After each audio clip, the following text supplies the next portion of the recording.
Why have I been summoned? You've been summoned because I watched your video about me and it was pretty bad.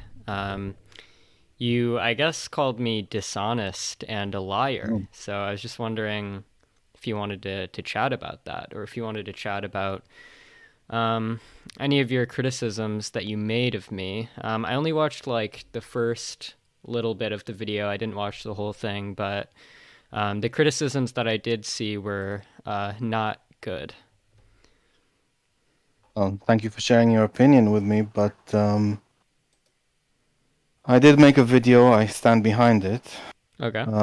I think in hindsight, maybe there was just one statistic there that I perhaps misread and would change, but all in all, I stand behind it, and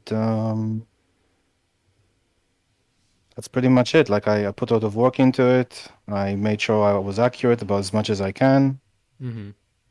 and whether I can appreciate you feel that it's bad, but that's kind of your opinion. Sure.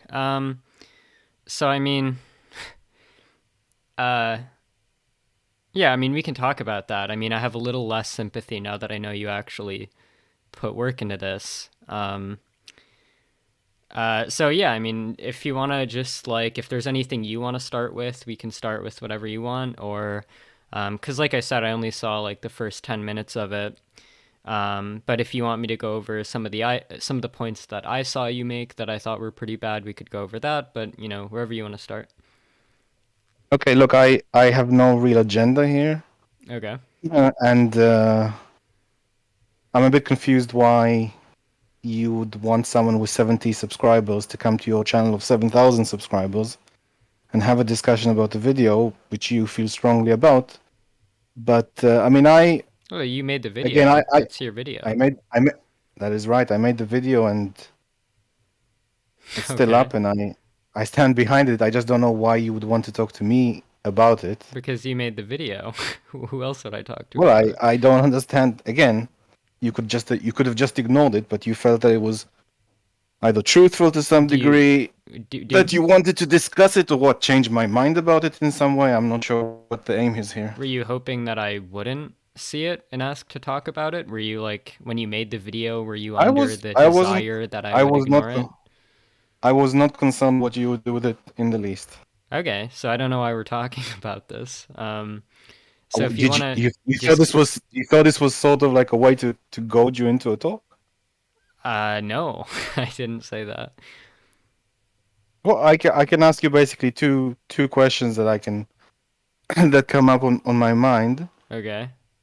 First one is, in your recent debate with this ridiculous Christian fundamentalist, who I don't even know what the hell he has anything to do with capitalism, similar to your JF, well, not similar in the same context, because JF isn't religious and he's a social Darwinist, but I don't understand this dynamic where you have someone who's like furthest from capitalism as I can imagine, and you coming in as presenting as a socialist, but through the whole conversation, you're only talking about welfare policies. So I don't understand why. And I think I commented in one of your videos that you're basically presenting yourself as a welfare capitalist, Mm-hmm. and I don't think that's your intention. I think, and correct me if I'm wrong, I could be wrong, but you are. I mean, maybe in the long run, you're not interested in having money in society.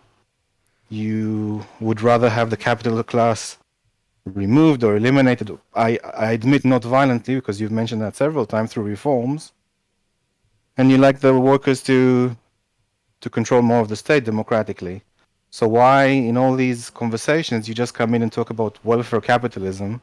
And bear in mind, I'm not American. I'm in Europe, and this is very common here. It's still considered capitalist. It's not considered socialist in the slightest. Yeah, so if you watch any of my videos or any of my debates about socialism, I'm pretty clear about what I mean by socialism. Socialism is just collective or public or democratic ownership and control over the means of production or capital goods and non produced assets. I lay out how we can achieve that through things like social wealth funds and nationalizations and so on. And yeah, sometimes the conversations end up focusing more on the element of redistribution. Although I would say that the connection between the issue of redistribution and public ownership is closer than you give it credit for, because public ownership is one means of supporting redistribution, right? Like when I advocate for public ownership of capital goods, it's in part so that the revenues which accrue, which are produced by those capital goods, can be distributed across society as a whole rather than to a Okay, privileged. but Wait, I'm sorry. what? Wait, you're gonna have to let me finish. But So, it's so just a bit of a you're, diversion. yeah, it's not I'm a okay. diversion. I'm You're understand. gonna have to let me I finish. understand. It's okay. Dude, No, I'm I'm okay. gonna have to mute It's just you. Okay, I so when we talk about capitalism, we're talking about public capitalism versus socialism. We're talking about private versus public ownership of the means of production. The relationship between socialism and redistribution is that one of the motivations for having public ownership of the means of production is so that we can distribute the revenue which is produced by those means of production in such a way that covers society as a whole, right? So that's the connection, right? And then with respect to why we end up focusing on redistribution a lot of the time, for example, in the JF debate, it's just because that's where the conversation leads. I generally just respond to what my opponent says. okay. So I asked you firstly, your end goal is to have a society without money. Now, if I'm wrong, please tell me that I'm wrong and I misunderstood what you've been saying. So obviously, there's like reforms towards that end. So that was my first question, and now that you've made those points, my second question is: it's not true that society as a whole benefits from these, from the government or the state owning these companies. Only the people that have certain requirements of welfare benefit from this, not society as a whole. It's a part Um, of society.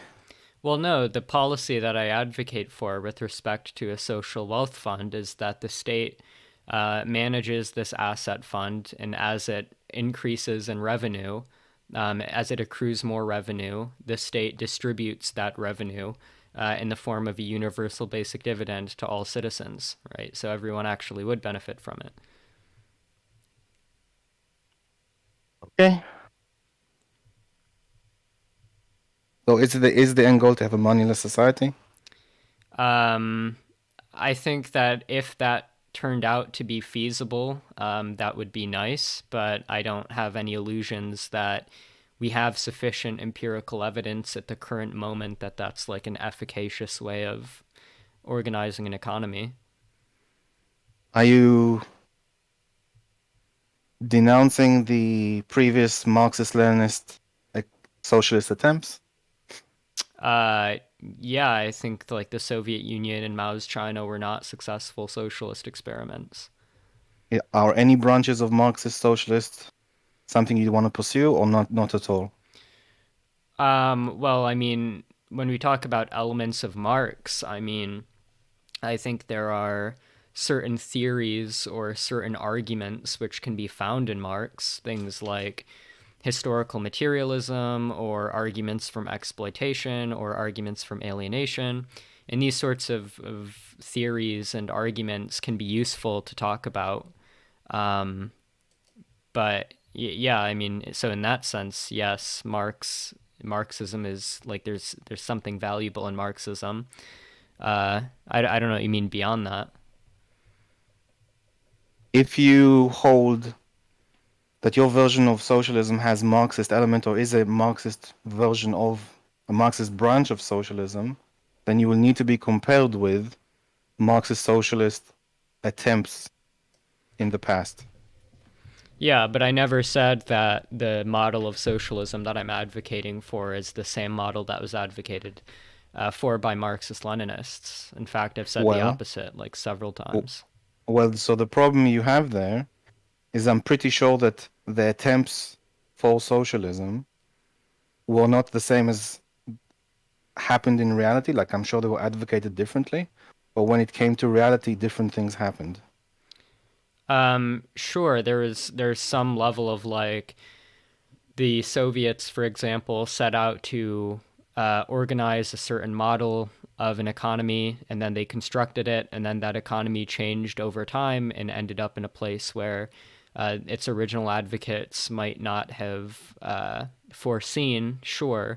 But I don't think that's really relevant to any of the points I've made because, like, sure, at the outset, their type of economy was different in intention than it ended up being in practice. But I don't even have this, I'm not even advocating for the same model in intention as they were advocating for in terms of their intentions. And so we have no reason to think that the end point would wind up in the same area. Well, Venezuela is pretty similar to your model, at least in an attempt. Nope. Are you sure? Yeah. In fact, Norway is closer to my model of socialism than Venezuela. Well, Norway and Venezuela have similar characteristics. Both are sitting on a large oil reserve, Venezuela being larger. Mm-hmm. And Venezuela Both uses... both try to implement some policies. The Venezuela arguably was more aimed at socialism. They Absolutely had not true. Well, let me finish. Okay. They had 100,000 co-ops in the country. They redistributed land from rich farmers to regular people. They nationalized the oil, obviously, quite a while ago. They nationalized the bank. They nationalized some parts of the finance sector. The government gave money to companies to start up and compete with other private companies in the area. They put price controls on food when it was needed. A variety of different things. That's what comes to mind. So would you not say that is socialist in its attempt? Obviously, they spent more of the oil money than Norway does. I can agree there. But as an attempt, why wouldn't your model, when it hits reality, be something like Venezuela? Sure. So there's a few points that I would make. So when it comes to the question of what happened in Venezuela, it seems that what happened was Venezuela had a relatively large oil export sector. And then around, I think, like 2016, 2015-ish, when oil prices plunged, the value of Venezuela's oil exports rapidly shrank, which then shrank the overall size of the economy. And then in order to fill that gap and get them out of that edgy situation, the government then engaged in excessive money printing, which then set off a hyperinflationary spiral, which then they weren't able to reverse, which caused a lot of economic damage. Now, I would say a couple things. Firstly, does this indicate a failure of socialism? Well, not really, insofar as socialism basically has nothing to do with how much money we print. As I said, socialism is about collective democratic ownership of the means of production, not how much money printing we engage in or anything like that. And so the factors that led to Venezuela's collapse really have nothing to do with socialism. But in addition, right, Norway also had a very large oil sector. And in fact, Norway used its oil sector in a more socialist way than Venezuela, and Norway was completely fine after the plunge of oil prices. So it seems like the way Venezuela was impacted by oil prices didn't have anything to do with how socialistic it was. And now when I say that Norway used its oil money in a more socialistic way than Venezuela, what I mean is that Venezuela essentially uses its oil sector to finance current social spending, right? In Norway, on the other hand, the surplus from the oil is used to build up a collectively owned capital fund, with the return on that capital then going to finance general government spending, right? And so, insofar as socialism has to do with collective ownership of capital, then when we look at how Norway uses its oil money versus how Venezuela uses its oil money, Norway comes out as far more socialist than Venezuela. And we can look at other metrics too, right? Based on the data that we have, it's very unlikely that Marty, the Venezuelan... I can't retain. Sorry. Yeah, I can't retain I'm sorry, everything. you gave me like 30 statistics, okay? So I'm just going to say like a couple things, okay? Based on the But data bear that in we mind. have, Okay, it's I'll let you very continue. Just let me say. I'll let you continue. Just let me say one thing. I can't retain 400 different things. I'm not writing any of these down. okay. So if you give a pause, and I can react. Otherwise, it will be difficult. Sure, I just want to say like a couple other things and then I'll let you go because you said like 30 things, and so if I like let you talk as much as you want and then let you cut me off whenever you're feeling overwhelmed, then it's not going to be like a very even-handed conversation. So how about we So do I one would just say, one one afterwards? Yeah. sure, yeah, that's fine. So I would just say like in addition to all the things I just said, we can look at other metrics as well. So based on the Venezuelan data that we have, although there's not a lot, it's very unlikely that the Venezuelan government owns 1/3 of the country's domestic corporate equity like Norway does. The Venezuelan government, as just a matter of fact, does not own 60% of the national wealth like Norway does. And then if we can look to other indicators like government taxes, revenue, expenditure, Norway dominates Venezuela. And then a lot of the things that you mentioned when you were talking about the relative socialistic nature of the two countries just didn't really have anything to do with the socialism that I advocate for. Like I'd never advocated for price controls or anything like that. So, anyways, yeah, you can go now. Okay. So I find a point you made laughable, that Norway is more socialist, and I'll explain why. So Venezuela already had problems like towards the end of Chavez's life and right after Maduro went. So they had to in 2014 they already had riots. In 2015, early 2015, Obama had sanctions on Maduro's people because of those riots. What does Hold a that have second, to it's do with just socialism? yeah. In terms of trouble, so the problem was that or part of the problem was, for example, the 100,000 co-ops that the country had were largely in the agricultural sector. Over time, they were producing less and less food. So over the period of 10 years, even though the land was appropriated from rich owners and given to some of the co-ops, some of the farmers there, food production went down by 70%, while the population of the country grew by 33%. So in addition to the oil that the government was helping, and bear in mind, like the people in Venezuela were poor, the government used its oil money, and the oil reserves in Venezuela specifically are the largest in the world. The second one after Venezuela is a third the size of Venezuela, the oil reserves. So they were printing money to help the people and fund social programs for them. Food was an issue already in the past, so they used the oil money to import more food. The price controls, for example, was because the price of food was getting more expensive. And saying that Norway did something more socialist, saying that Norway did something more socialist than Venezuela is ridiculous, and I'll explain why. So, the wealth fund that basically is essentially a pension fund. Yeah, it takes the oil money.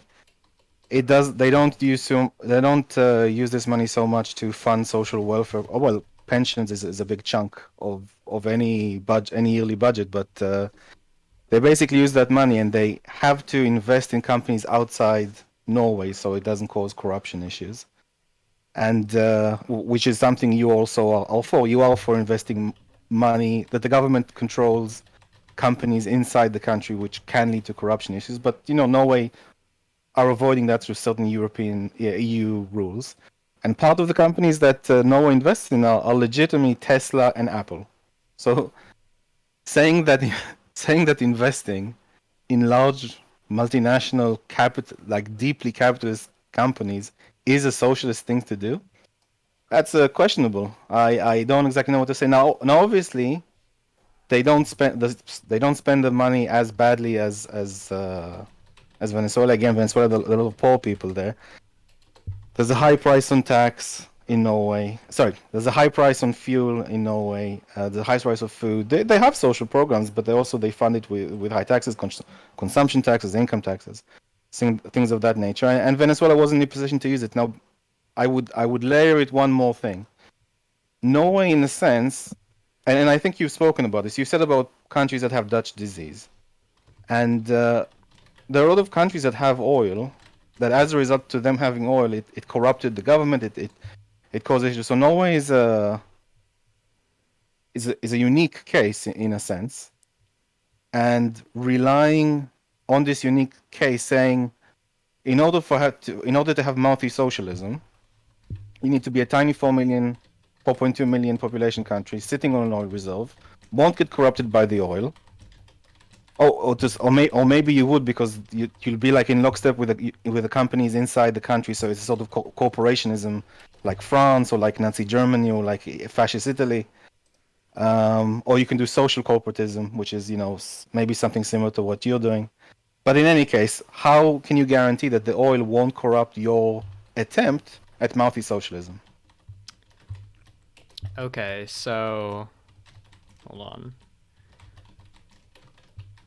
All right. And from now, let's do a 1-1. No, I do one, let's you do not, one. because you just like rambled for a really long time, Sure, and go I'm for gonna it. need You do you. clarification. Yeah. So to be quite honest, most of that rambling just struck me as deranged and incoherent. So I'm gonna need like to get some clarification on like almost You can go everything you fuck just said. yourself. I mean, I think that was pretty coherent. But yeah, continue. Okay, well, hopefully you can explain to me the coherence a little bit more. So, all right. So, you said that Venezuela had been having protests since 2014. I'm just curious how that. So that's like the first thing you said. I'm just curious how that had anything to do with anything that I said, or how that was interacting with a You single said point that I made. 2016, the oil prices went down, I believe. No, I mean oil prices had been going down before that. But I mean, regardless, so I mean, I take it that the protests were largely due to things like inflation, chronic shortages of goods and services, etc. And this could have been due to a variety of things. It could have been due to price controls. It could have been due to political corruption. It could have been due to, in large part, the decrease in oil prices, which caused a glut in the Venezuelan economy, which had been happening for a little while, although it did get substantially worse around the 2016 time period. And so my point is just that none of these conditions really have anything to do with socialism, right? These are just other circumstantial things, right? Socialism doesn't have anything to do with the amount of money printing we engage in or anything like that, right? Or whether or not we set price controls. I'm not even in favor of price controls. Why is it not to do with socialism? Because socialism is generally just defined as collective ownership of the means of production, right? Right, That's but here you have an compatible with attempt, so why having is it no price disconnected from controls. it? Well, I'm not saying Venezuela as a whole is disconnected from it. I'm saying that the things that caused Venezuela to collapse don't seem to have much to do with the elements that are inherent to socialism.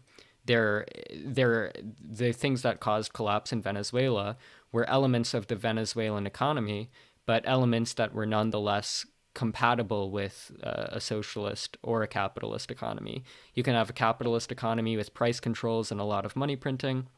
You can have a Really? socialist economy without those kinds of things. Capitalist economy with lots of price controls, that's interesting. Hmm.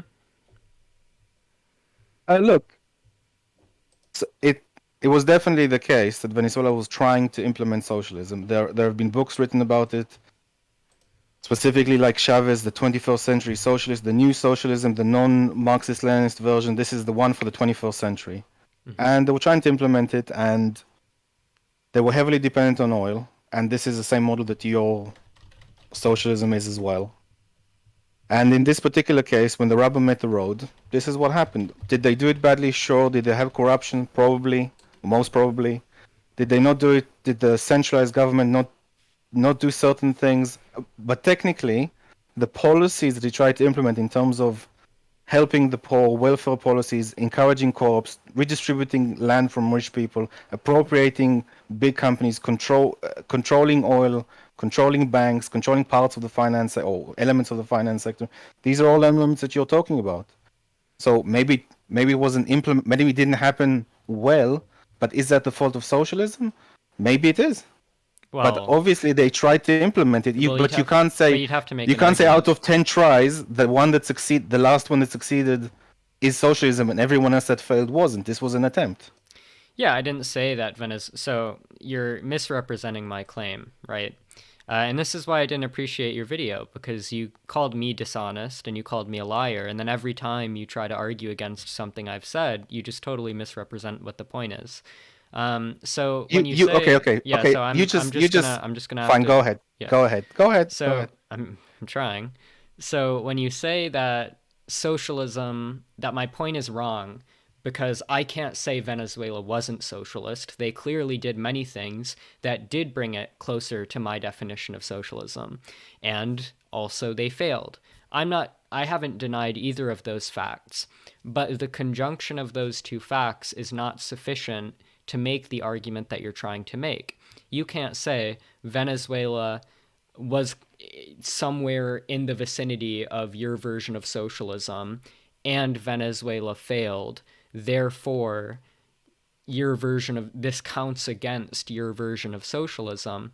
You would have to actually show that the reason Venezuela failed was because of the socialistic elements. And my claim is that the primary reasons why Venezuela is thought to have failed, whether that be money printing, or price controls, etc., these things are not even things that I advocate for, and these things aren't things that are inherent to socialism. So just the fact that Venezuela was somewhat socialistic and failed doesn't suffice to show that this failure is indicative of the failure of the socialism that I advocate for, or socialism in general. Okay, so there is one issue with your socialism, or petro-socialism now that we're considering it, that you'd still have the problem that if a country has a lot of oil, what guarantees does your model have that it won't be corrupt? Now that's the question I want to answer. But with regards to the point that you're making about me calling you dishonest, in this very conversation, you just told me that Norway's fund is more socialist because it invests in Tesla and Apple. Is this really your socialism? Is this anything to do with socialism at all, or is this purely capitalistic? Yeah, so a couple things. Wait, let me write that down. So why won't it become corrupt? And then you made the point about Norway's social wealth fund being capitalistic. Okay, so with respect to, and there's also a point earlier that I wanted to address because I think it's important, right? So you said that I have to address the point of if a country has a lot of oil and we nationalize it, why won't it become corrupt? Yep. And I would just say that, like, I mean, it seems like the burden of, if you're going to claim that nationalizing oil leads to more corruption, whereas privatizing oil leads to less corruption, it seems like you're the one making the active claim there. And so the burden of proof would be on you to explain why privatization leads to less corruption than nationalization. And in fact, I think that, so not only is it your burden of proof, but I also think we actually like actively have evidence that the opposite is the case, right? So like more like broadly speaking, it seems to be the case that just as an empirical matter, there is a correlation between larger government and lower levels of corruption. This has been found both in like raw cross-country correlational data I've and in heard more this detailed before. I've heard studies. this before. We can go over the data if you want to. And then with respect to the point of Norway's social wealth fund being capitalistic, I mean, look, you're just flatly wrong when you say that Norway's like social wealth fund isn't like invested in domestic companies, right? Norway owns 1/3 of its country's domestic corporate equity. It's not just investing in foreign companies. And yes, I do think that the government coming to own through a social wealth fund a large amount of the country's capital directly that counts in favor of it being socialistic, of course, because socialism is about collective ownership of capital, right? Norway's social wealth fund is like the definition of a socialistic institution.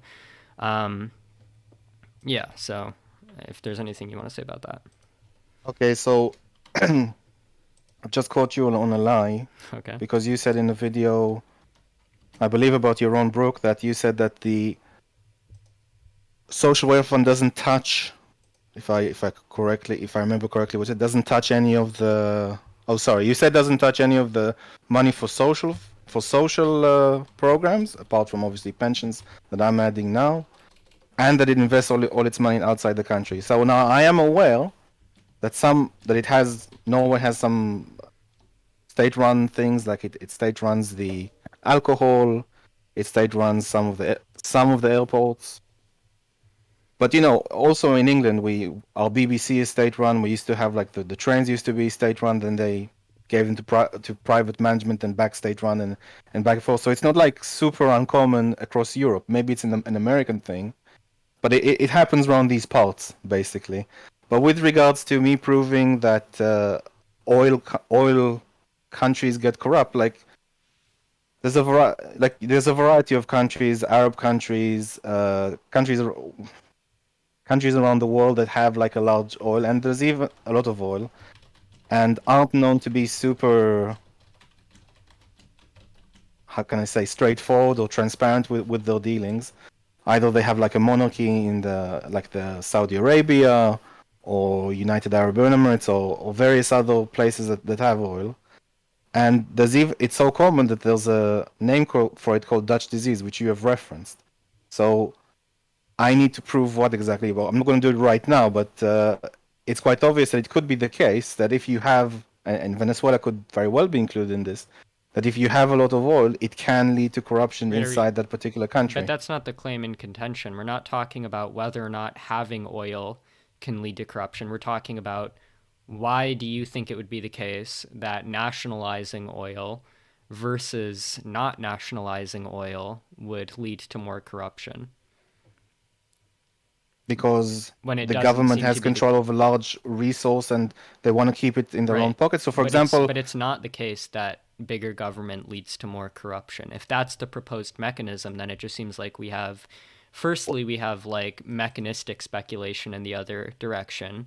So, for example, you can say like, oh, well, of course, it's so obvious that as the government gets bigger and is in control of more money, the more corrupt it has the opportunity to be. But it's also likely the case that the more money the government is in control of, the more incentive the citizens have to hold their government accountable, which is going to lead to less corruption. And so we have that mechanistic speculation in the other direction. And then we have outcome data. I don't need to read it aloud to like repeat it to you because you've already heard it, right? There just happens to be like noticeable correlations between bigger government and lower levels of corruption. And these correlations hold strong even when we start accounting for other factors and doing more detailed studies.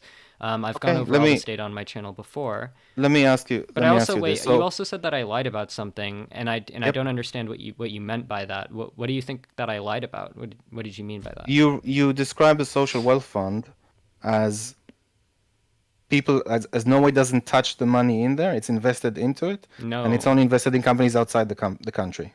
That's no. My claim is that... Go see your video then.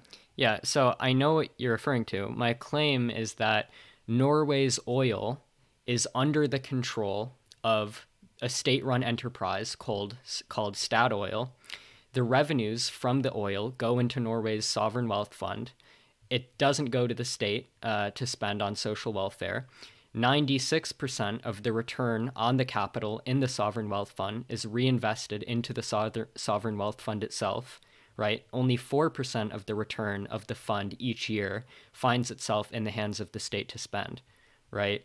And so from a revenue, like when we're talking about revenue from tax on labor incomes of those working in the oil industry, maybe that's one way in which the oil money goes to social spending. But more broadly, the revenue that comes from owning the oil itself does not get directly injected into social spending. So that's the only point that I've made, and I It don't is see how still that used for pension. contradicts. I don't see how that contradicts anything I've said in this It is still conversation. used for pensions. Is that correct? It is I a pension fund. what, I mean, there are two social wealth funds in Norway, but I don't see what this has to do with anything that I've said.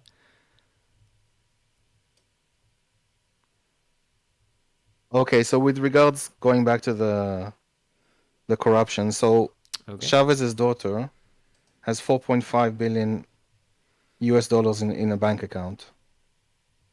So that could be like a sort of corruption. Would you say that What does that have to do with large, anything?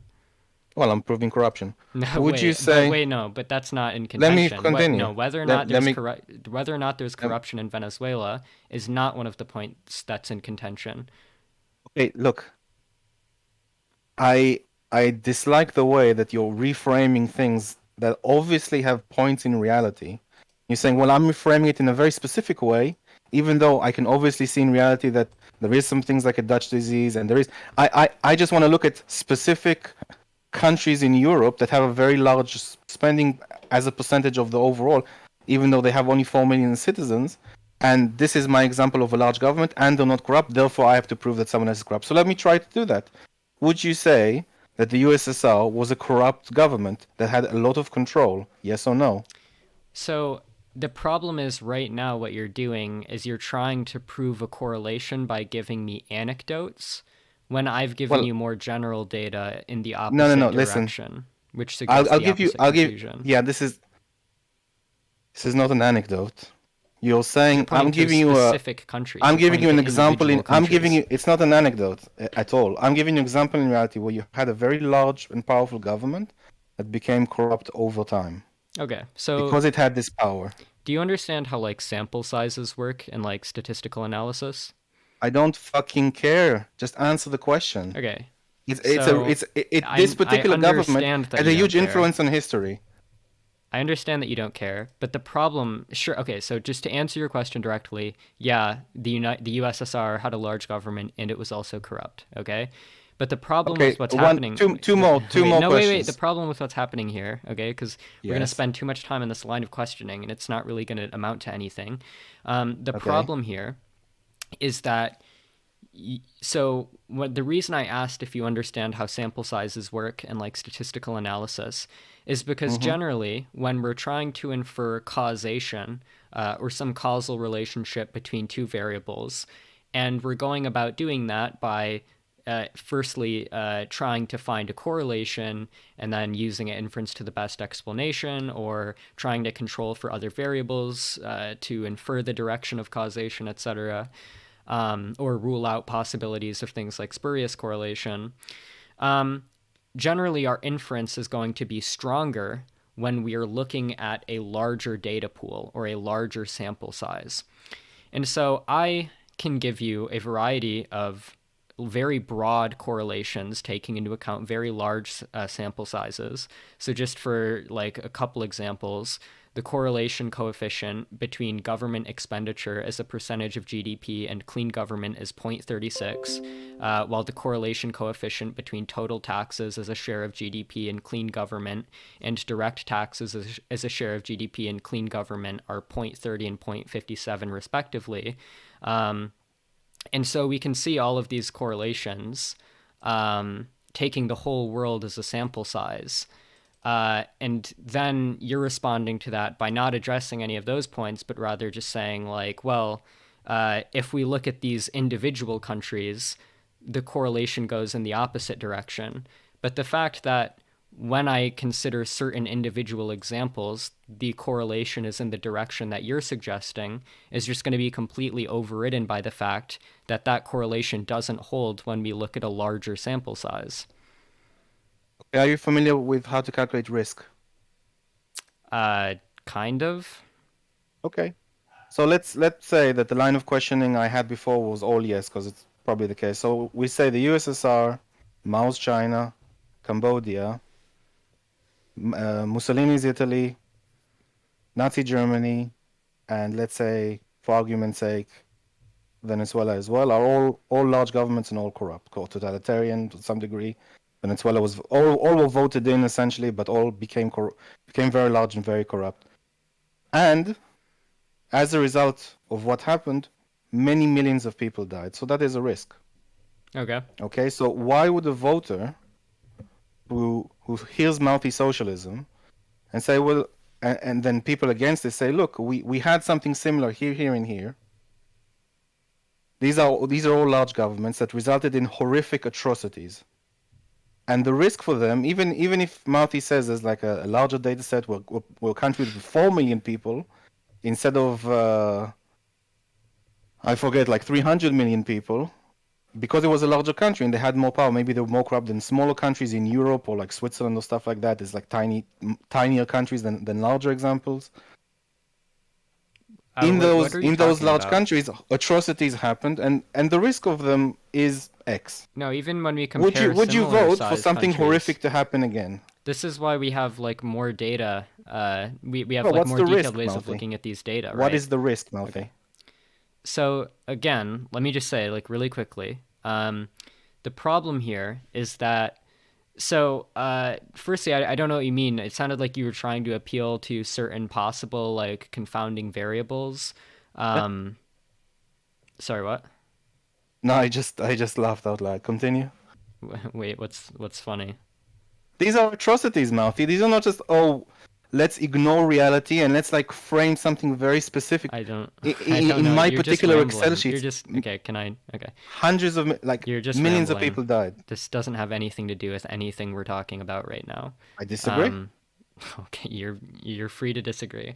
And so are you. So I would just say that firstly, it seemed like you brought up like confounding variables, like maybe it has to do with the size of the country or whatever. Again, like we can even compare similarly sized countries, right? Well, firstly, I don't even know that there is a general correlation or a general relationship between like countries having smaller populations and more or less corruption.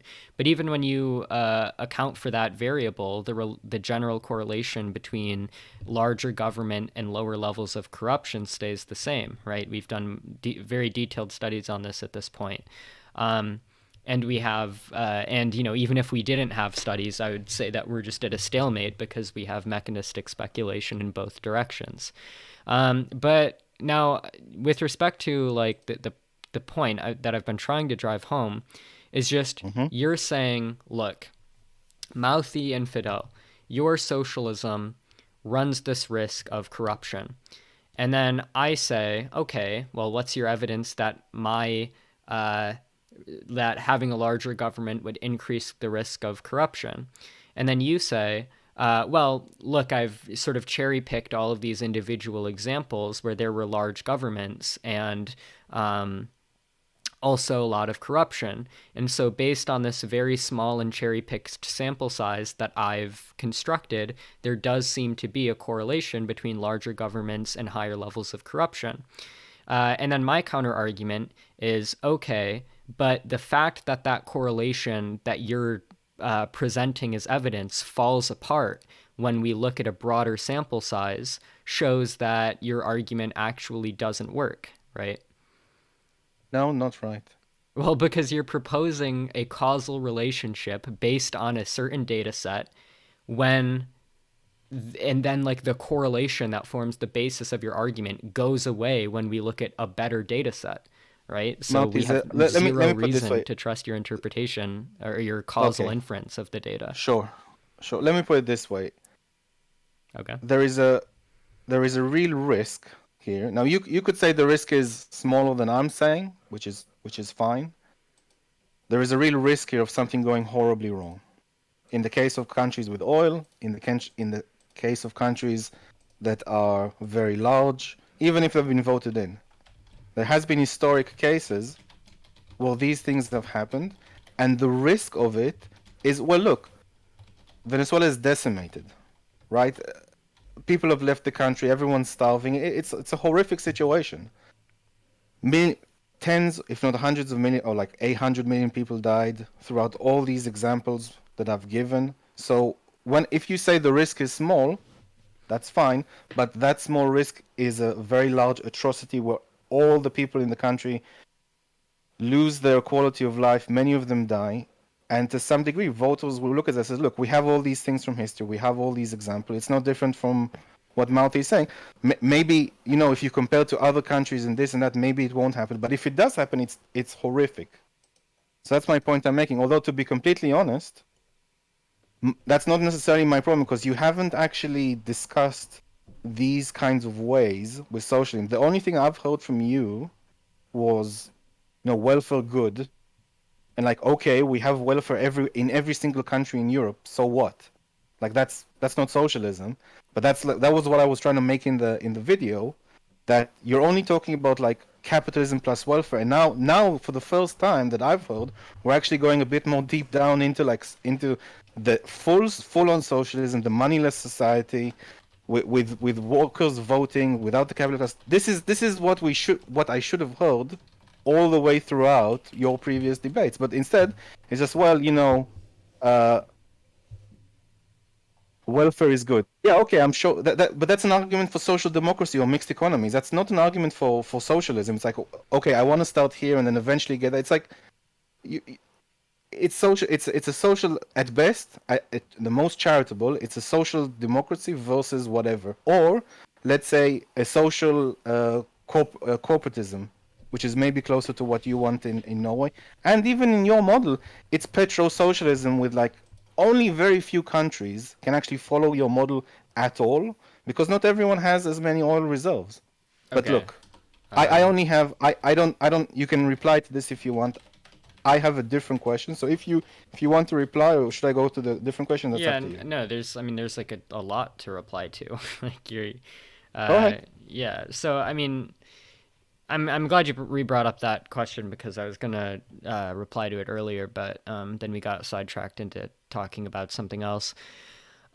So you say, okay, the first thing you said is that there is, on your system, even if this correlation doesn't happen to exist when we look at a broader sample size, there's still some risk of corruption increasing if we implement my version of socialism.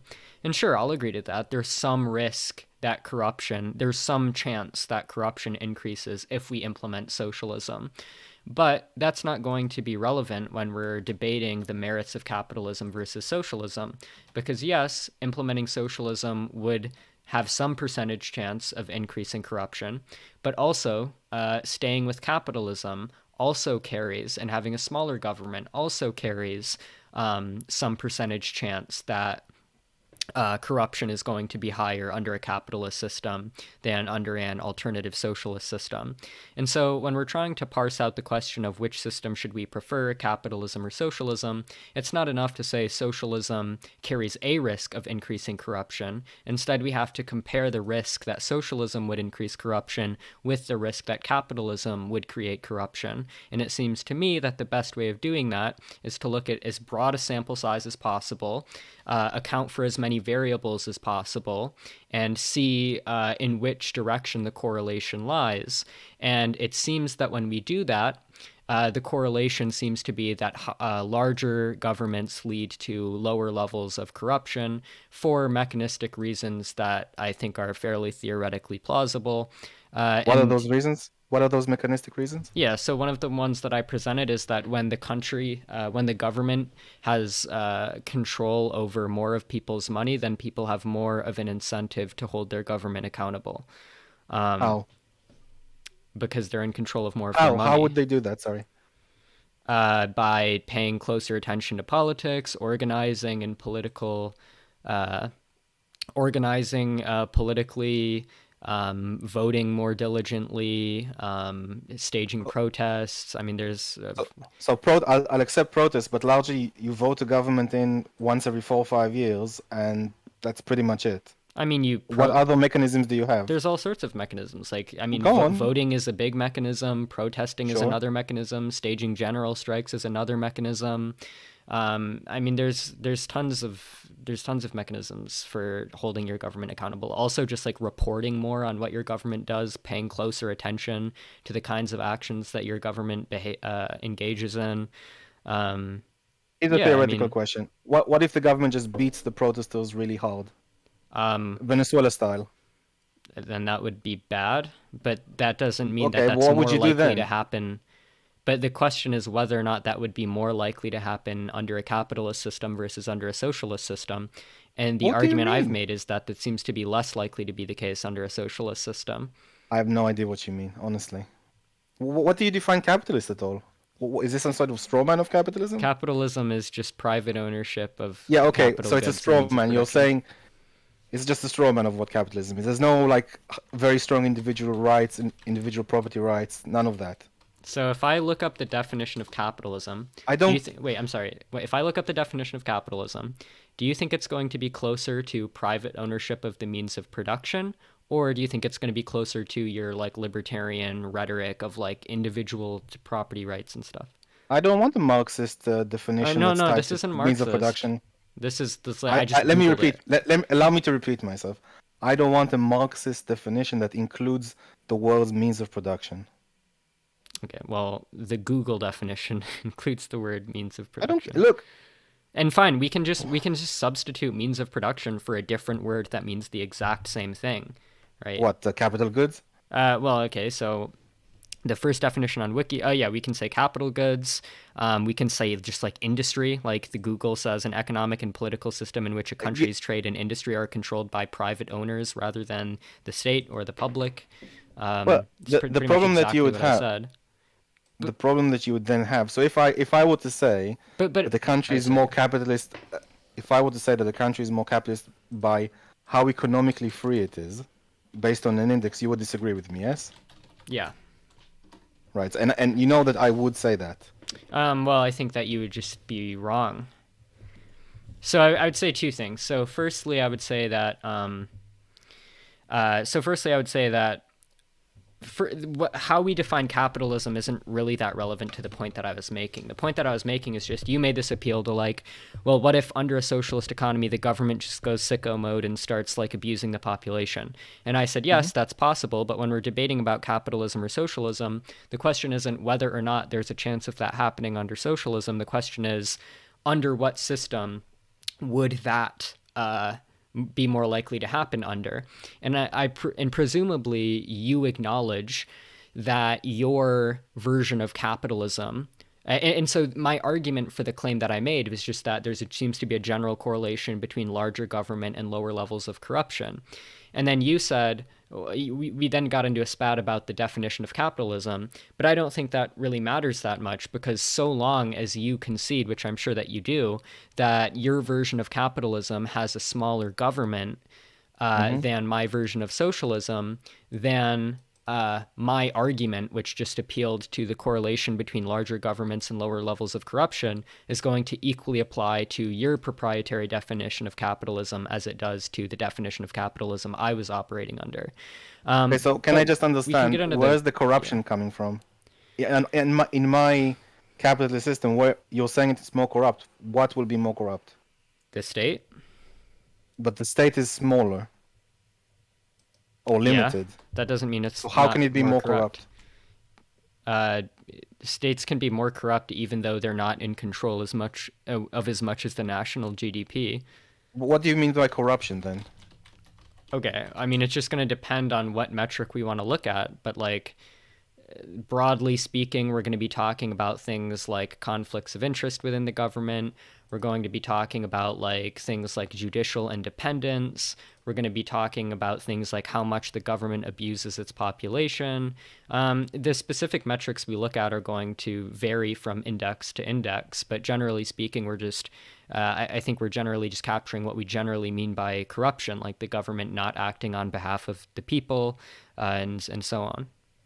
So let me just get this straight.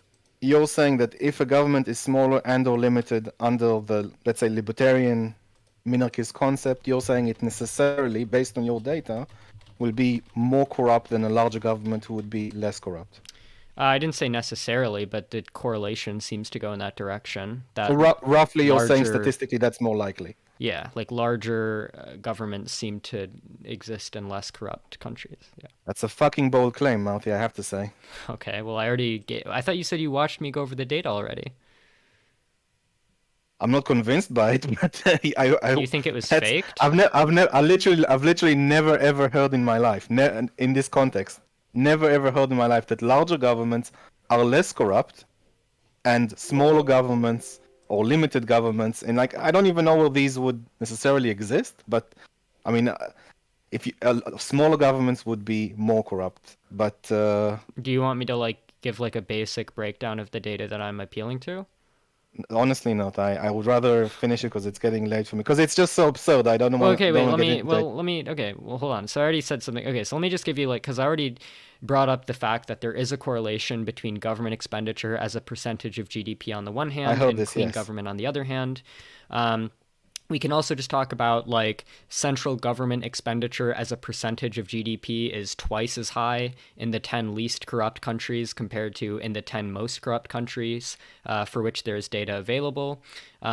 There's a positive relationship between government size and institutional quality. So the correlation between total tax revenues as a share of GDP and institutional quality is 0.34. The correlation between total government consumption as a share of GDP and institutional quality is 0.39. So whether we want to look at Why are you throwing numbers at me? whether we What? want to look at the Transparency International Index or the metric of clean government or the metric of institutional quality, whatever metric we want to look at for generally capturing like corruption within the government or the extent to which the government functions in the way that we want it to on behalf of the people, it seems like there's a pretty consistent correlation between larger government and less corruption. You said that Well, was this is absurd, so that's why I was throwing numbers at you. okay. This.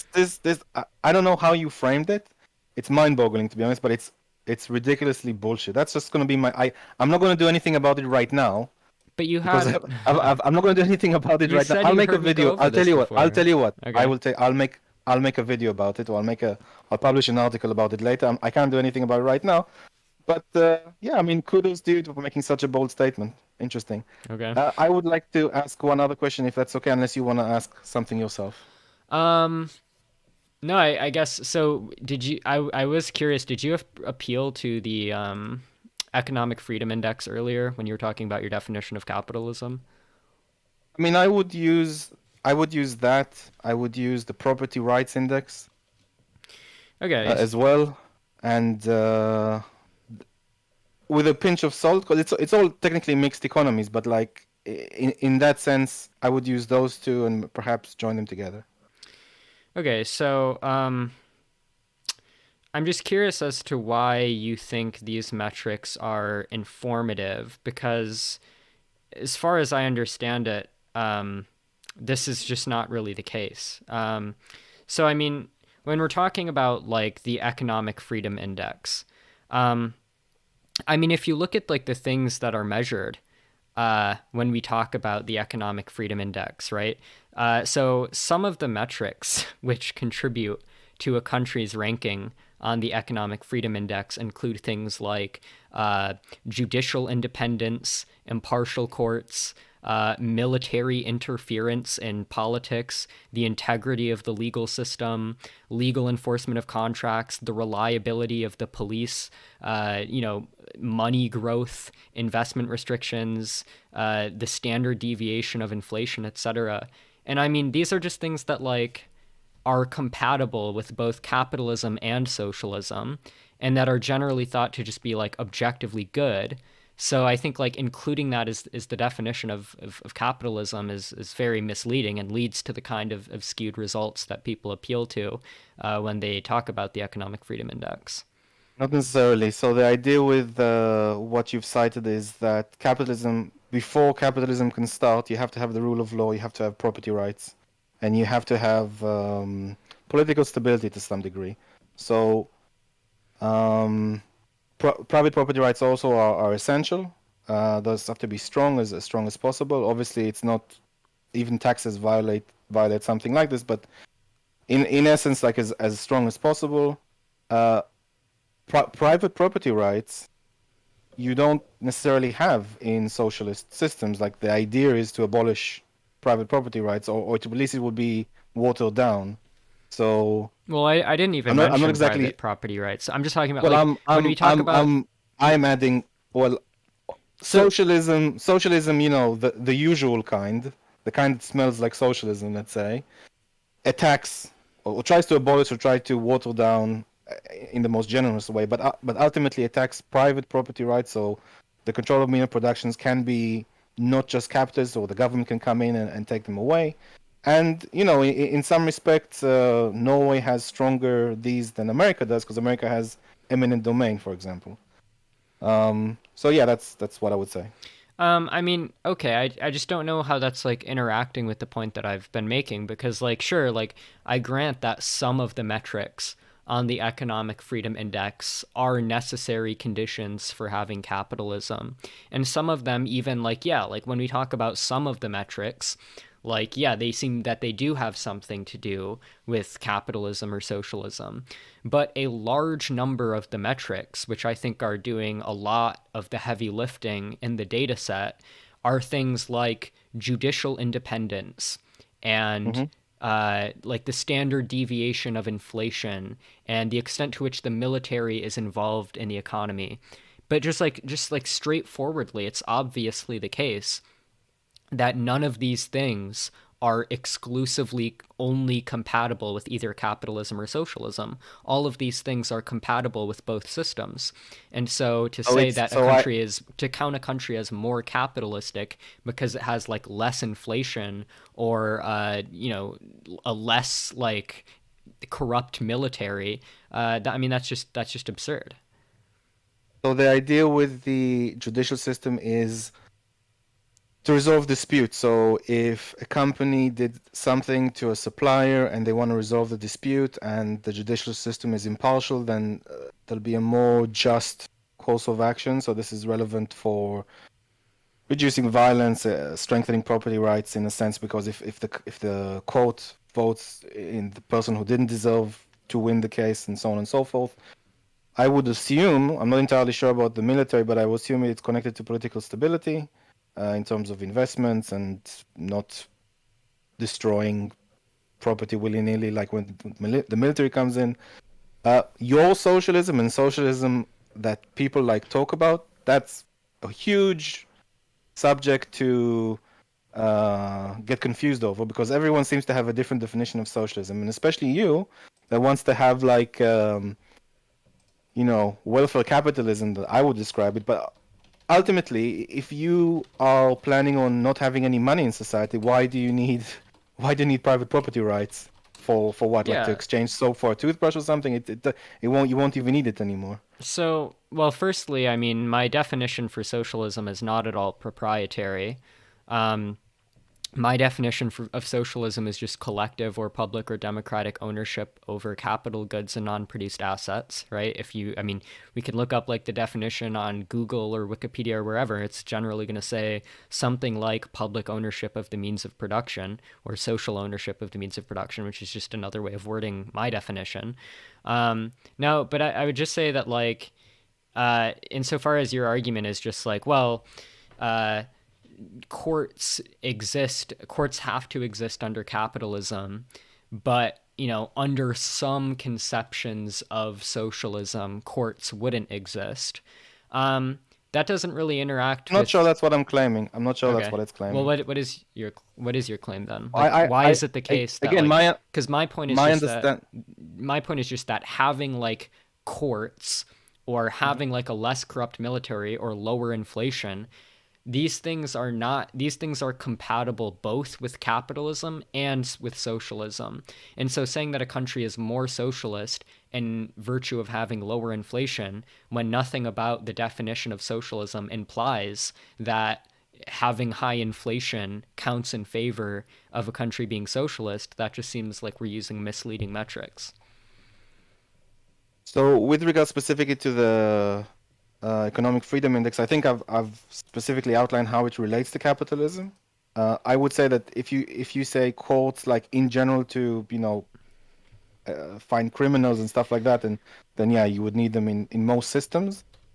But there is an element of resolving disputes which is really very relevant to capitalism and property rights specifically. Sure, I understand that having courts is a necessary condition for capitalism, but that's compatible with the point that I'm making, because the point that I'm making is, sure, even if we grant that having courts is a necessary condition for capitalism, that doesn't mean that having so I think like one of the metrics we use is like integrity of the legal system, or like the integrity of the courts, or the effectiveness of the courts, or the impartiality of the courts. So just the fact that courts are a necessary condition for having a capitalist economy, that doesn't mean that having having more impartial courts is incompatible with socialism or is exclusively compatible with capitalism. And the fact that that these metrics aren't exclusively compatible with capitalism tells us that we shouldn't be using these things as metrics which are meant to count in favor of how capitalist we assess a country to be.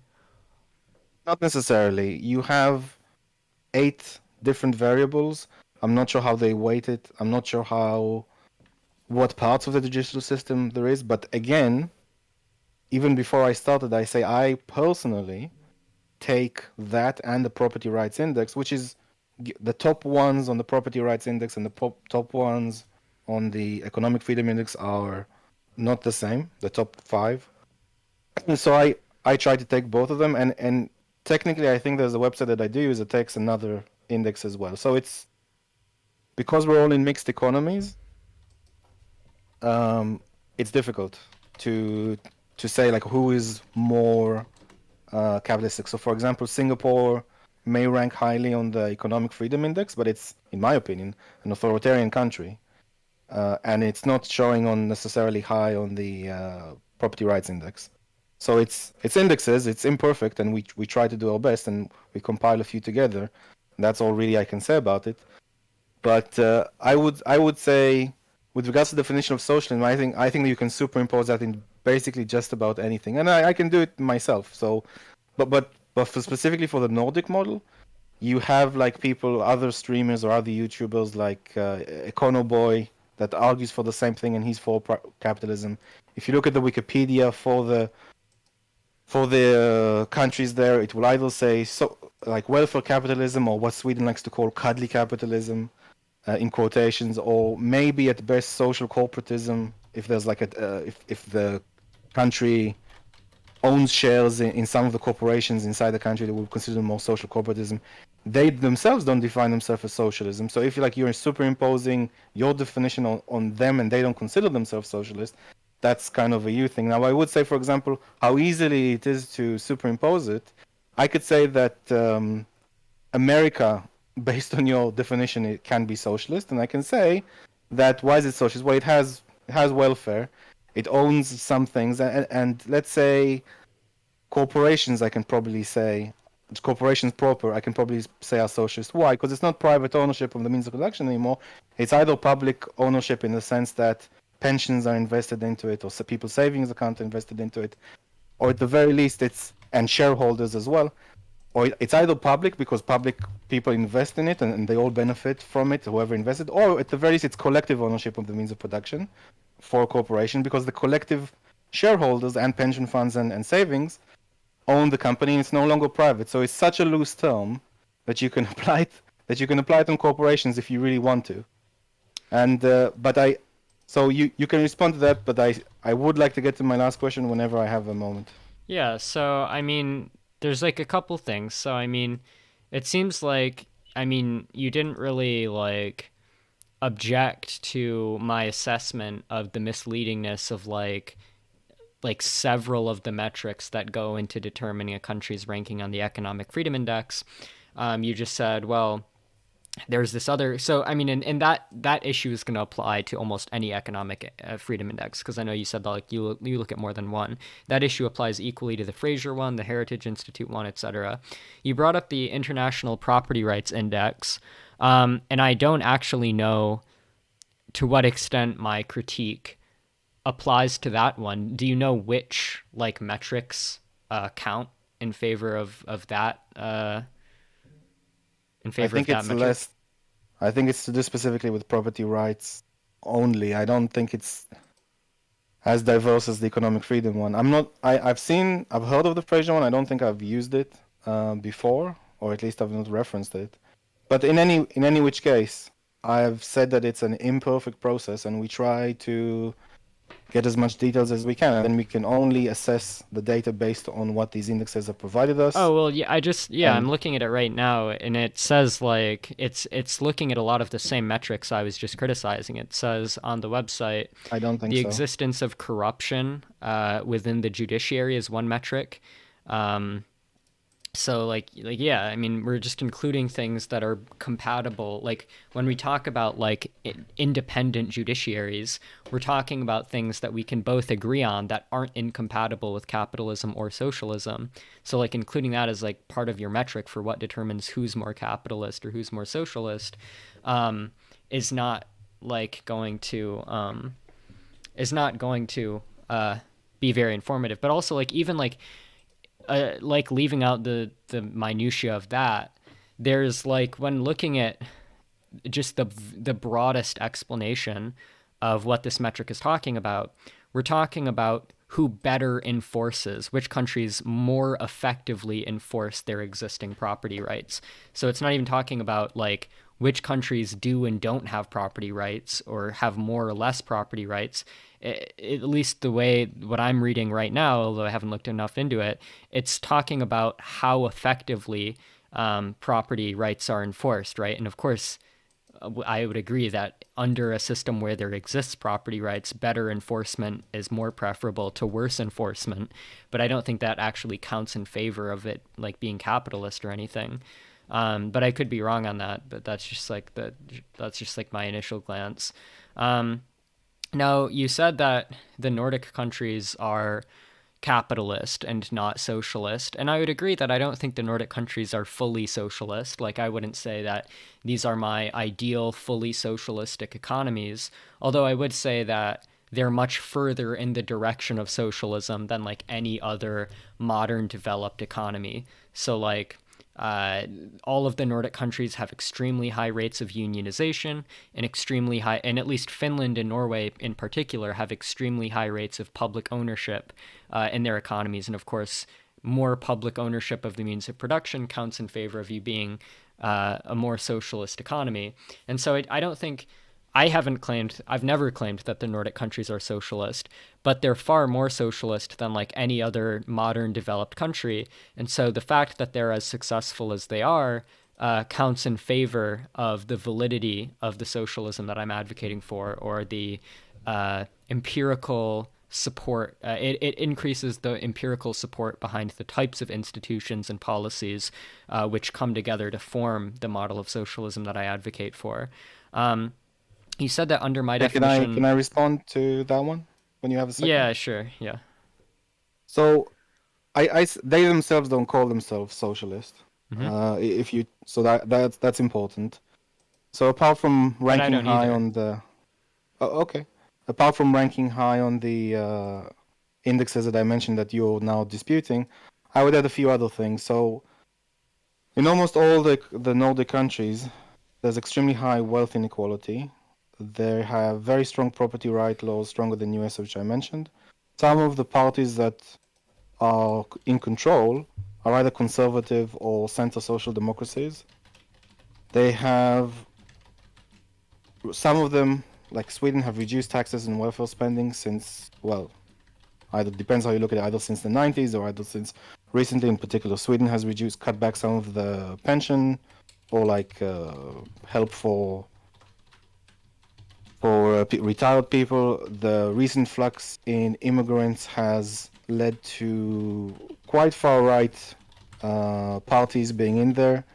A lot of these Nordic countries are homogenous, and part of like their whole social structure is very similar to the Rousseauian social contract, where everyone's like homogenous and they agree that they're a community together. And then when the immigrants recently came in since the Arab Spring, there have been some far-right parties running in which I would assume you wouldn't consider far-right and socialism to go well together, but that's just an assumption. I could say they don't have any minimum wage laws, but you would probably counter that the unions solve that. I would say that the unions themselves in those countries don't have any government protection. So it's very much like a free to associate. There are no government of that I know of, very little government protection for the unions, and they negotiate directly with the private sector, which to me is, I know it may sound crazy, but in my capitalism, like if someone wants to freely associate, as long as they don't use government protection, they can do that. Pensions are private in some of these places. You have Sweden has school choice vouchers, and then they have some private education that are used for that. And some of them have less market regulation compared to the US at the very least, because they like their capitalist companies more than the US, or they trust them, or there's a higher degree of trust. And for example, if you're talking about like distributive welfare policies in terms of progressive welfare policies, the US does more of that. So for example, the US distributes more, 6% more, I don't know, 6% from the top to the bottom. And in Sweden, it's like 4%. Sorry, from the top 10 richest to the rest. And in Sweden, it's more like 4%. So, we can go back and forth on this. Wait, But sorry, wait. Did you bring up like the progressivity of the tax index? so the US has more progressive distribution Okay, I got you. So than Sweden does. can I just like okay, so I mean I just want to mention like a few things because I mean there's obviously a lot there.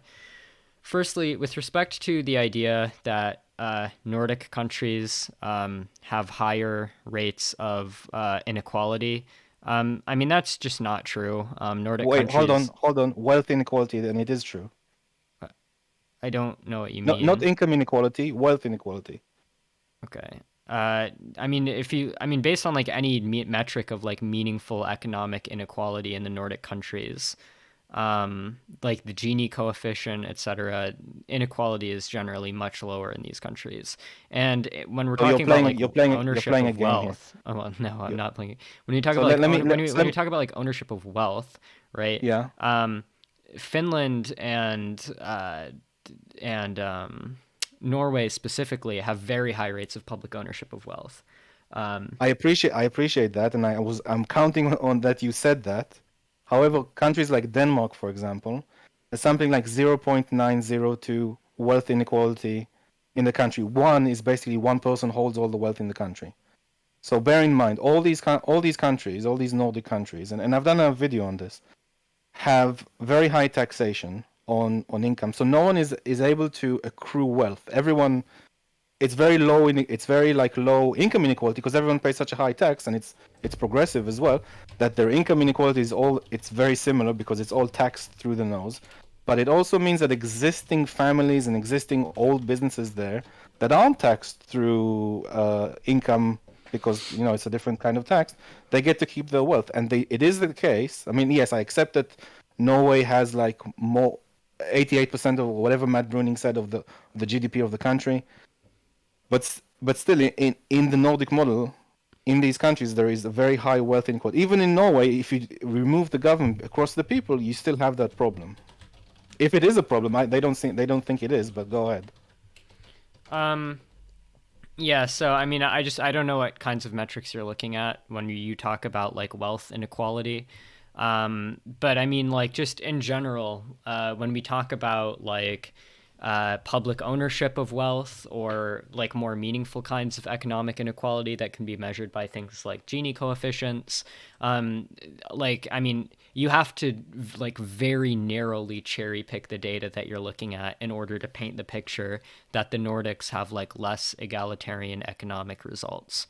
Um, so, but I mean, like, yeah, I mean, and plus, I mean, I just would need to see like a source on this claim, but like, Just all Google of it. Wealth wealth inequality. inequality in the Nordics. Okay. Yeah. Sure. Wealth inequality. The Nordics versus. By the way, anything above 0.5 is considered high. Okay. U.S. Census data visualized. Oh wait, no, that's not what I'm looking for. I think if I'm not mistaken, well, actually, I'm not gonna. I think some of them are 0.78. Denmark is the highest one with 0.902.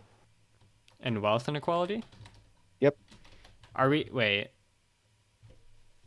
Okay. The Nordic model is often celebrated as an alternative to the United States' escalating inequality. The Nordic countries, Norway, Sweden, Denmark, and Finland, typically have considerably less income and wealth inequality, thanks to robust. Okay.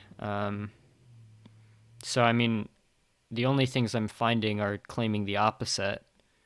When you say that Norway has more inequality, are we doing some like weird statistical thing where the public's ownership of wealth like counts as an increase in inequality? I don't think so.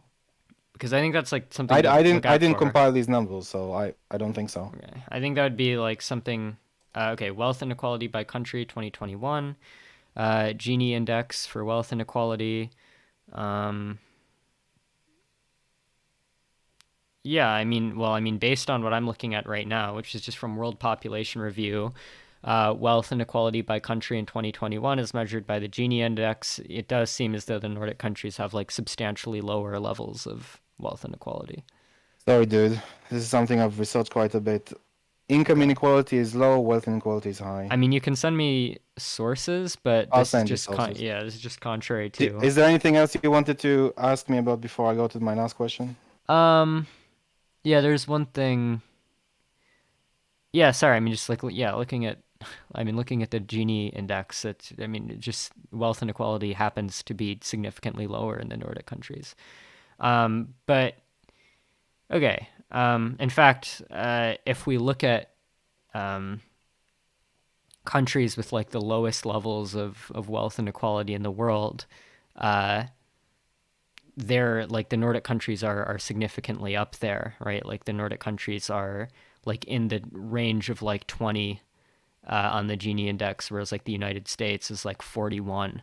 But Not in income Canada, inequality. no, Not I'm looking income at wealth inequality. inequality. I think you're looking at the wrong one. No, it says wealth inequality. I'll send you a link. But okay, anyways, yeah, we can move on from this. Seems like I Okay. just like So I'm this is just my not this is seeing my last. anything. Wait, can I like respond to one thing really quickly?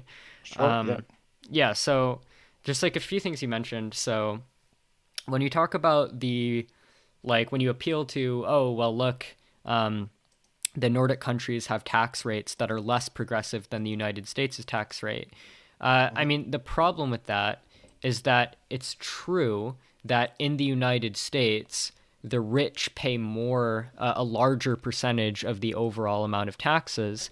But the reason for that is because the rich have a much larger share of the redistribution slice of the pie, right? Like the reason the rich pay almost all the taxes in the US is because the rich have almost all the money, right? And so, like, yeah, the fact Okay. that the Nordics have less progressive taxes just reflects the fact that they have a more egalitarian pre-redistribution allocation of economic resources, right? So I think that counts in favor of my point.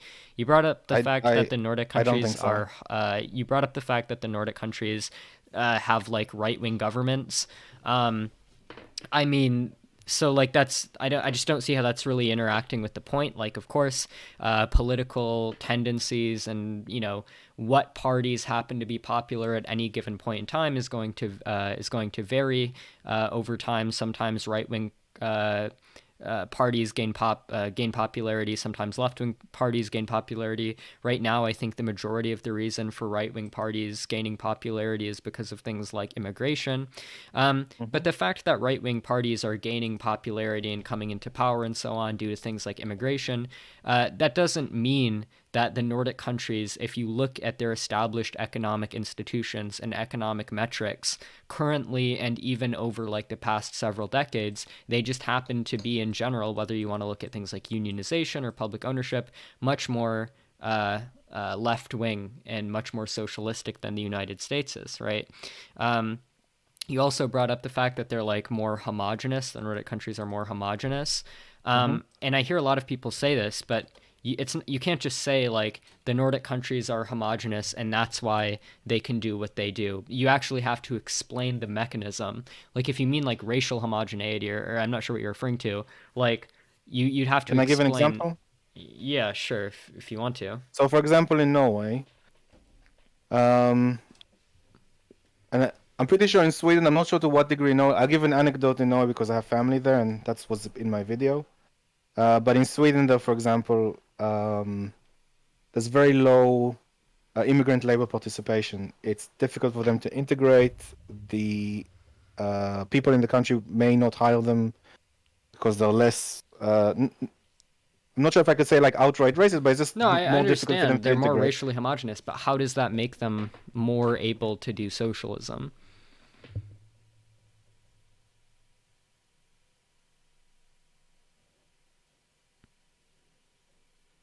I mean, I guess the idea was that they are more okay. So the idea is that they're more happy to have these welfare policies because it's people What's of their the own evidence that in group. racial homogeneity increases happiness? Let me just finish what I mean. They're more accepting to have these welfare policies because they feel like it's the wrong group. I'm not agreeing with this, obviously, but I'm giving an example. But if people from outside the country come in and share some of these welfare policies, they just come, the standard immigration Right. Well, conversation. I understand what you're saying. You're saying that if a country has a higher level of social cohesion, then it's more likely to be able to engage in social spending. And I agree with that. But what I'm asking for is like, in order to make your point, you would need to show evidence that racial homogeny leads to higher social cohesion, because I'm not convinced of that. In fact, just to like skip to the end of this like line of dialogue, my claim is going to be that there is a negative impact that can be sometimes found in terms of there's a negative impact that can sometimes be found of racial diversity on the amount of public goods in a country, but that relationship is mediated by factors like economic disparities between the races in question and things like residential segregation between the races in question. And so there's not I'll something technically agree with you. inherent. I'll There's not probably agree. so I'll there's probably not agree with my you. point is just that there's not something inherent about like it's not this intractable problem where there's something inherent about America being more diverse which makes it such that we can't do socialism in the way that they do it. If anything, us doing socialism would decrease the problems like wealth inequality between the races that are causing the lack of social cohesion that you say makes us less able to do socialism. So I'll agree with the economic state because I'm not against immigration, but I would say this in terms of so it diverts the path of socialism in the following way. If immigrants come into the country and the people there feel like these immigrants are taking something away from them, and I'm not saying that they are, I'm just saying they just feel like that's what's happening. You have a situation where more right-wing uh, parties are on the ballot and become the government, and then you have a divergence from socialism to national socialism. Okay, but why would it be the so I guess I'm still just not tracking the argument Do you because understand what I mean by national socialism? yeah, I understand what you mean by like if it happened to be the case that we like so if it were the case that diversity harms social cohesion and lower social cohesion harms our ability to do That's not socialism. what I'm saying. That's not what I'm saying. I'm saying that people get upset in these countries that there are a high degree of welfare, and the people in the country feel that they are paying this welfare to. Again, I'm not. This is not a point I'm agreeing with, but they feel that their taxes that they work hard for are not taken away from them, are given to these people who come into the country and I don't know, just get a home automatically. The standard nonsense. Then you have then as a result of this, they vote for right-wing political parties that divert the direction of left socialism to national socialism, is Yeah, what I'm saying. I understand like you're proposing a scenario wherein in virtue of like having diversity or immigration, people are going to become more hostile. So I mean, like you've described a scenario wherein immigration happens, and then like the native population gets really upset about immigration, and then they turn their socialist economy into a national socialist economy because they have this Yep. socialist economy. Immigrants come in, everyone gets really racist, and then they turn it into a racist socialist economy. But I just don't get why I couldn't run the exact same story with respect to capitalism, where I could say, okay, imagine you have a capitalist economy and then you allow in a bunch of immigrants, and then as a result the citizens of the capitalist economy get really racist, and then they vote in a racist government. Like if because they don't have the the problem I'll that you're explain. describing is people I'll becoming, explain. wait, really quickly, just to sum up my point, if the problem that you're describing is people becoming racist as a result of immigration and then Hmm. voting in a racist government, I don't see why that's any more likely to happen under socialism compared to under capitalism. So I don't know I why that would be understood. a consideration. I'll explain why. So you have, in principle, and you have to take this as a principle because I don't have a lot of time to explain it. But in principle, you have two sides of the spectrum, or two elements. You have social spending and immigration. You can't have both maxed out. If you have high degree of social spending, you can't have a high degree of immigration. It has to be a low degree of immigration because of the reasons I've explained. If you have a low degree of social welfare spending and you have a high degree of immigrants, then people don't necessarily get upset for the reason that these immigrants aren't taking anything away from them in terms of welfare and taxes.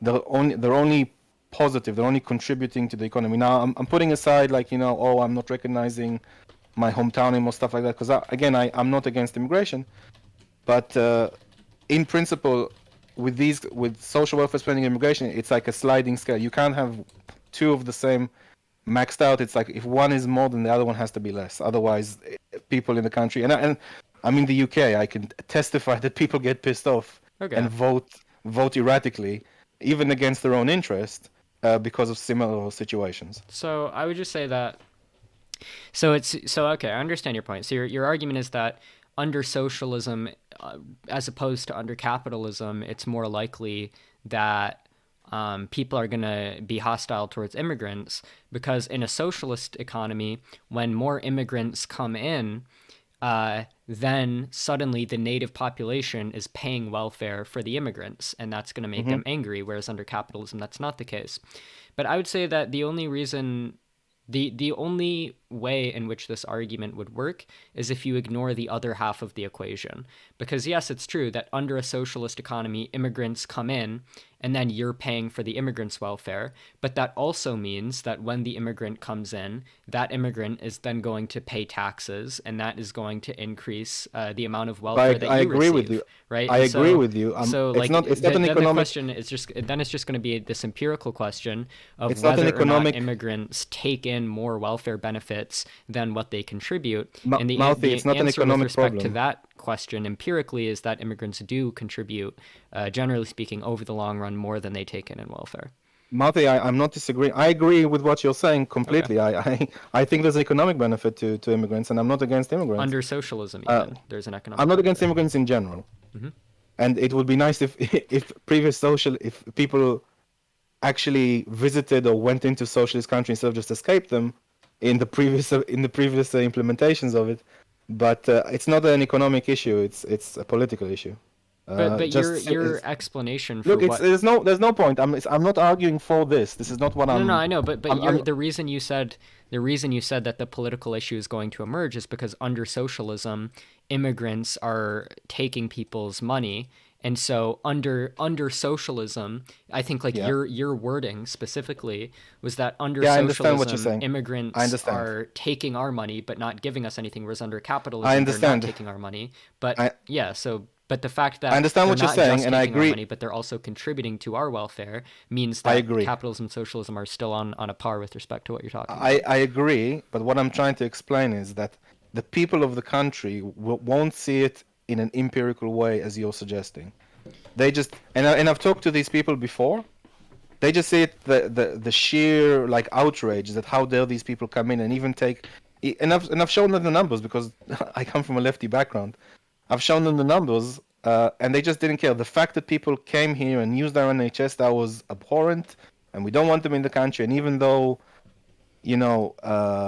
apart from the immigration issue, like But what's the your left party, no? I can't explain why they voted that way, I but they just got understand. really angry. I understand what you're saying. Like I understand that there are people under leftist economies who are going to be there are going to be people under leftist economies who see the issue in a skewed way and think, oh well, this immigrant stuff is really making me angry because they're taking all of my stuff. But like my question is just like, I don't know why I don't know why we would expect that to be more common, like, because presumably under a capitalist economy it can also be the case that people are angry about immigration. They might use different reasons to justify it, but my question is just like, what evidence do we have that on the net opposition to immigration will be higher under socialism versus under capitalism? Because I just don't see, Okay, like, I just don't see strong think evidence for this that. is In fact, I would say the following, right? As I've said earlier, we have empirical evidence that the relationship, the negative relationship between diversity and social cohesion, and also the negative relationship between diversity and the amount of public goods in an economy, is mediated by things like economic inequality between the races. And so if my theory is correct, that socialism leads to a lower amount of economic inequality, then we have some mechanistic reason to believe that under socialism, because there would be less economic inequality between the races, there would be less hostility, less racial hostility, and less racial animosity. it's all nice and well. I can say a few things about this, but I'm not going to, because I want to move on to my last question. I would say that as homework for yourself, you can see why my country decided to leave the European Union, despite like many economic reasons against it. Mm-hmm. And it's an interesting, I'm sure it'll be an interesting research project for you. Now, obviously, my country isn't socialist. I mean, it used to be more socialist before Margaret Thatcher, but a lot of the reasons why we left the European Union was similar to what I said about NHS and people coming in and taking our scarce resources, and they have, and to some degree, like said, they can come in, they have the right of entry and all that. But as homework for yourself, because I don't want to debate this further, because I really need to go on to my last question in terms of time. Yeah, so do you have any questions for me? I'm kind of done. By the way, I would say that in my video, I do trash JF quite a bit. Okay. Because I don't like social Darwinists. I don't think I have any other questions. Okay. So yeah, I mean, I think we've mostly exhausted it. Outstanding. What did you say? Outstanding. Okay. All right. Yeah. Peace out. I guess I'll talk to you again if you make another video about me. No planning anytime soon. You're my first. Oh. Should you know? That's interesting. My first trash video. Okay. Okay. Right. Anyway, good night, Marty. Peace out. Bye bye.